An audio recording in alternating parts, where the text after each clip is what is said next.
think it's the way I'm sitting. I'm very uncomfortable. This seems to be very difficult tonight. Hi guys, welcome back. Happy November. It is my birthday month. Yay! So, it is First Friday, and you know what that means. A new chapter of The Nature of Forces by me, Genevieve Gravel.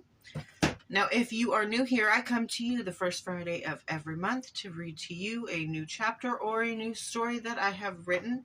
So if you like fantasy fiction, all things supernatural, paranormal, witches, vampires, ghosts, make sure to drop a follow and check me out on the first Friday. So we are on the chapter 21 of The Nature of Forces. So let's just get into this. Ready? By the year sans moon 50, I still dream of a place called Alexandria and its silent desperation that has plagued the people. Alexandria's meeting place is of stone and red doors. It's nothing more than a dive bar filled with smoke. The song and laughter long ago died with the eruption. It is filled with the dirt and despair of a long, hard day's work. Yet every person of Alexandria congregates here. It's a sinful place, with people looking for a respite from the desperate dark days now called life, a life where only strife prevails. There are flies everywhere, and they land on people's hands and faces as they try to drink. The food is rationed, and the people have grown thin and gaunt.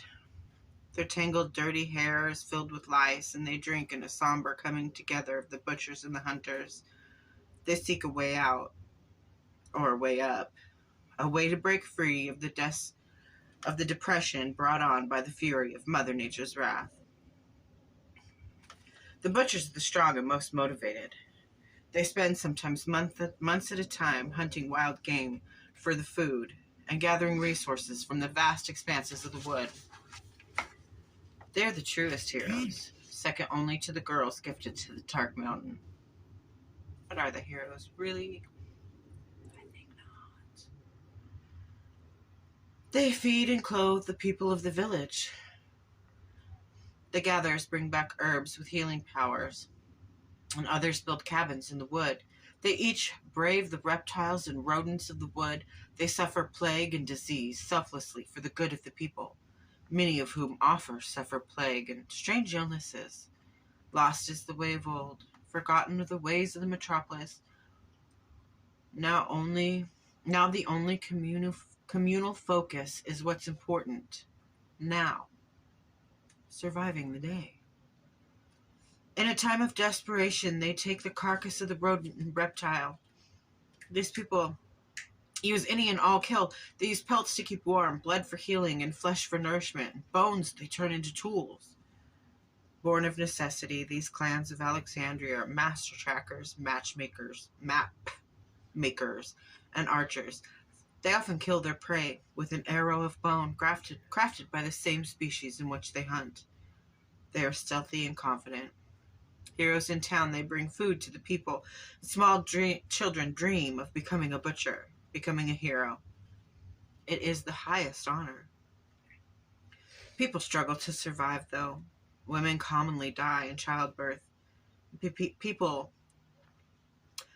begin to die younger with each passing year, and the populace dwindles, and the old ways are forgotten.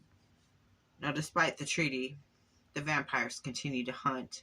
In the deepest dark of night, they hunt to increase their numbers. They hunt for sport. They hunt for fun. In packs or lone, they travel with stealth through the night and the dark days, turning young men into one of them, or feasting on the flesh of women, old and young. All who come across them are cursed at first sight, or dead within the hour. The vampires slash their victim with their long talon-like fingernails. The strongest get the meatiest flesh, while the youngest of the pack is always left with nothing but blubbering fat and entrails. The population of Alexandria has decreased over half in only 50 years. The older buildings have been torn down and used for resources, for building the greenhouse, and people are dirty and tired, working the greenhouses in the woods for days on end, all for the smallest rewards. Conceiving has become increasingly difficult for humans and animals alike. The scientists return to the ways of potions and oils and pastes to increase fertility, to heal the sick, and to bless the land. However, it's all in vain. Without the power of the moon, the sun fails to shine, and all life is slowly dying. The water from the river of life has become polluted the wells, as well as the wells. They're filled with contamination. Searching for a way to purify the water and the air has become the greatest quest for many of the protected townspeople. Though the scientists, they have not made much progress. The butchers, like the hunters, all recount their encounters. Sitting in the bar, filled with smoke, they talk of the evil witch of the wood. A strange myth indeed. They sit in the darkened bar, drinking ale and feasting on what the day has brought, or starving, if the day has brought nothing. They tell tales generally of the one called the evil witch of the wood. Now she is described as a flash out of the corner of the eye, and sometimes the people of Alexandria recount experiences. They say everything goes black with a red haze. They hear faint screams or whispers followed by strange events, such as high winds on an otherwise calm day or swarms of spiders. One accounted of a swarm of roaches falling on him from above and climbing up his leg from below, and some account of a bush or small animal combusting into flames with nothing around it to act as a catalyst. But the butchers, they continue to teach the young. They call them the recruits. Vampires have been known to morph from wolf and owl in front of their very eyes, and the new recruits are taught never to hunt alone, lest a vampire or the evil witch of the wood get them. Every encounter is a learning opportunity. You must watch, wait, and listen. Take note of all your senses, and above all, share your knowledge. The hunters have learned that the wolf will not smell of a wolf, rather the sweet stench of rotting and decay, the smell of a vampire. Fill your pockets with thought and care, Ramon Jr., the leader, instructs the recruits. You need water and salt, but most importantly, you need your weapons to be strong and sharp. Keep your shield to a high mirrored shine. The reflection may just save your life. The first lesson of the new recruits is how to use code with flashes of the mirror to communicate silently to team members over vast expanses of land. The vampires are very intelligent creatures and can read your every thought with as little as a passing glance. Never make eye contact with a vampire, for he will see all. Hunters must cover themselves to match the landscape, and they must smother themselves with the mud and leaves to mask their scent. You must never stand out. Any color or loud sound, and you become a beacon to the vampire or the witch. You must at all times blend into your surroundings. Ramon lectures the young recruits. Look for patterns and tracks in both the soil beneath your feet and on the peeling bark of the trees. Look for signs of light and signs of life everywhere. Most important, look to the sky where there is light, there is life.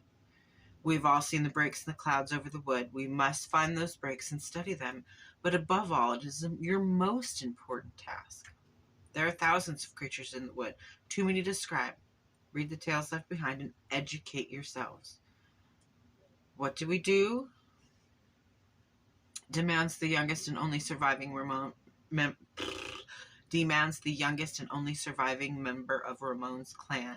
He is the third to be born of the first, and like his father before him, he looks exactly the same as his grandfather. All in unison, the dozen of new recruits, some as young as 8, girls and boys, respond track and counter, fight and trap. Always know what you're hunting and why. Ramon ends the lesson for the day. They work closely with the butcher's apprentices also of all age, shapes, and sizes to perfect building a temporary shelter that could be broken down and carried in packs of the hunters. They used old skills and metals or wooden beams to build the tents, all from the resources taken from the ruins of Alexandria. One grand building has been torn down after another, and they will soon run out of resources if no solution to this eternal infernal cloud of ash still fills the sky. I have no idea where these dreams come from. These dreams of Alexandria. These people. It has been over 50 years, and my imagination is still plaguing me. If only I could rest for one night with visions of life in color and filled with joy. I dream of these butchers utilizing cabins built by others long ago, and they appear just as the cabin that I've resided in all my life. At least the sun, the flora, and the fauna. Inside they find books, and pelts, and ancient furnishings made of wood and from feathers, some still preserved and intact, though covered in dirt and soot. Most of these temporary shelters maps of the wood are found. The maps strongly resemble the maps that hang on my walls to this day. The landscape has changed.